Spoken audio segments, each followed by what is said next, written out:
Telegraph, যে আবিষ্কার পৃথিবীকে বদলে দিল। Samuel Morse story.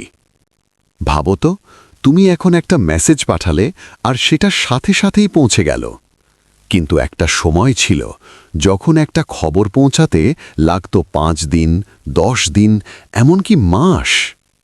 তখন হঠাৎ এমন এক আবিষ্কার হলো যা পুরো পৃথিবীর যোগাযোগ ব্যবস্থা বদলে দিল। এই আবিষ্কারটাই হলো বৈদ্যুতিক টেলিগ্রাফ, আর এর পেছনের মানুষ স্যামুয়েল মোর্স। স্যামুয়েল মোর্স জন্মগ্রহণ করেন 1791 সালে ম্যাসাচুসেটসে। ইতিহাস তৈরি হয়। স্যামুয়েল মোর্স প্রথম সফল বার্তা পাঠান ওয়াশিংটন ডিসি থেকে বোল্টিমোরে। বার্তাটি ছিল, হোয়াট হ্যাথ গড রট। এই ঘটনাই প্রমাণ করে দূরে বসেও মুহূর্তে যোগাযোগ সম্ভব। পৃথিবীতে টেলিগ্রাফ পৃথিবীকে বদলে দেয়।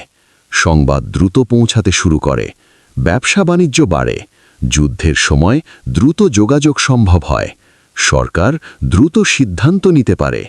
এমনকি এটাই ছিল আধুনিক ইন্টারনেটের প্রথম ধাপ। প্রথমে অনেকেই বিশ্বাস করেনি এই প্রযুক্তি। ঝড় বৃষ্টিতে সিগন্যাল বন্ধ হয়ে যেত, অপারেটরদের খুব দ্রুত কোড বুঝতে হতো। আজ আমরা হোয়াটসঅ্যাপ, মেসেঞ্জার ব্যবহার করি, কিন্তু এই প্রযুক্তির শুরু হয়েছিল 1837 সালে স্যামুয়েল মোর্সের হাত ধরে। তার এই আবিষ্কার পৃথিবীকে ছোট করে দিয়েছে।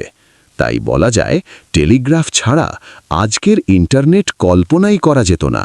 যদি ভিডিওটা ভালো লাগে তাহলে লাইক দাও, আর এমন আরও ইতিহাসের গল্প জানতে সাবস্ক্রাইব করো। কমেন্টে জানাও পরের ভিডিও কোন বিষয়ে চাও।